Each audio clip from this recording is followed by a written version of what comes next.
апа сәлеметсіз бе? Сатауға болады. Иә, болады.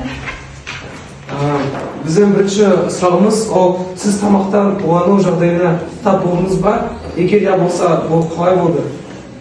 Мен осы жасқа дейін әлі болмаған улануға. Ойланатын жағдайлар әлі болмады. Сіз дүкенде азық-түлік қалай таңдайсыз? Неге көңіл аударасыз? Мен дүкенге кіргенде азық-түлікті бірінші түріне қараймын, иісіне қараймын, егер ашық болған жағдайда, және жарамдылық мерзіміне шыққан күніне қараймын.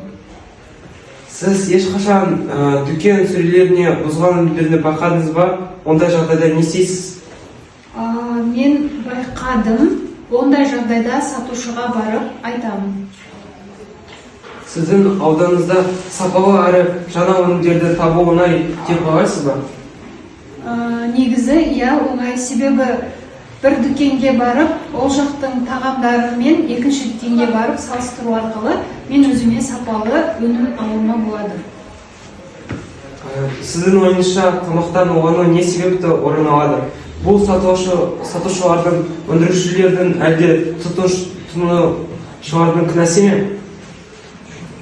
Қалай айтсақ болады, қателік екі жақтан да болады. Біріншіден сатып алушыларда өзі немқұрайлықпен қарайды ғой.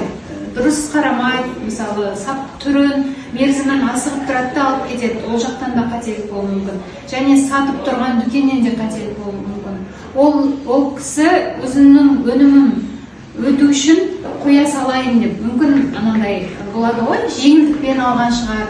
Соның бәрін сатушы жақтан да, сатып алушы жақтан да қарастыру керек. Жаңа өнімдердің тапшылығы мен тамақтан улану жағдайлары арасында байланыс бар деп ойлайсыз ба? Иә, бар. Әсіресе ауданды жерлерде бар деп ойлаймын. Себебі ол жерде жеткізу дұрыс дамымаған ғой. Мысалы, бір өнімді екінші жаққа апару үшін көп жолға уақыт керек. Сондықтан оларда біріншіден тапшылық та болады, одан кейін өнімнің сапасы да дұрыс болмауы мүмкін. Егер транспорттық жағдай жақсы дамылған жерлерде ондай проблемалар болмайды. Сіз азық-түлікті көбіне қай жерден сатып аласыз? Супермаркет пе, базардан ба, әлде шағын дүкендерден бе? Неліктен? Мен шыны керек өзімнің емнің астынан сатып аламын. Себебі менде уақытым болмайды, біріншіден базарға баруға. Екіншіден, мен супермаркеттерді алыста орналасқан. Сондықтан күнделікті және де кейде апталық сатып алатын азық-түлігімді мен өзімнің үйімнің жанындағы шағын маркеттен сатып аламын. Сапасыз өнімдерден улану жағдайларын азайту үшін не істеуге болады деп ойлайсыз? Біріншіден, адамдарға, балаларда мектеп кезінен үйрету керек, өнімді қалай таңдау. Элементарный нәрсе ғой, соның бәрін мұғалімдер ма, біз сияқты медиктер ма үйретсе, балаларда, уже оларда база ма, фундамент ба қалыптасады. Мен бардым, себебі мұна алып тұрған өнімім менің денсаулығым деп білу керек те. Себебі сіздер организмге енгізген кезде оның бәрі андай ғой, айтады ғой, тамақ қандай қабылдасаң, денсаулығың да сондай болады деп. Сондықтан да бастапқы кезден бастап балаға ата-анасы да, мектепте де, кез келген қоғамдық ортада өзін грамотный болу үшін үйрету керек сияқты. Ес білгелі бала қалай таңдау керек екенін білу керек сияқты. Жақсы, келесі сұрақ. Оқушыларды қауіпсіз тағаммен қамтамасыз ету үшін билік қандай шаралар қолдануы керек деп ойлайсыз? Бізде балалар көбінесе байқа магазиннен алып ішеді тамақтарын. Одан кейін біздің мектепке келеді, ауырып тұрмын деп, іші ауырып тұр. Яғни фастфуд жейді.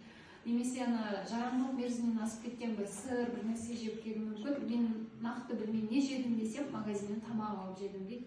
Одан кейін іштер өтеді, жүрегі айнып тұсады. Бұл улану болып саналады да.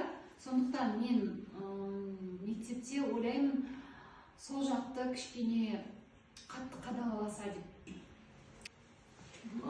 Бұл оқу жылында қанша оқушыларды уланғанын байқадыңыз? Мысалы, бір айда бір 7-10 баладай уланып келеді екен негізі. Қыркүйек айынан, 24 жылғы қыркүйек айынан осы жылдың мамыр айына дейін шамамен 82-83 баладай уланған екен. Жақсы, біздің соңғы сұрағымыз, сіз өз еліңіздегі азық-түлік сапасын бақылау жүйесіне сенесіз бе? Неліктен? Ол жағын қатты білмейді екенмін, себебі мен байқамадым. Магазинге келіп тексеру болып жатыр деген. Мысалы, біздің мектепке көп келеді тексеріс. Қатты тексереді біздің мектеп. Ал магазинде ондай қатты тексеріс байқамадым. Жақсы, сұхбатыңызға рахмет, сау болыңыз. Жақсы, сау болыңыздар.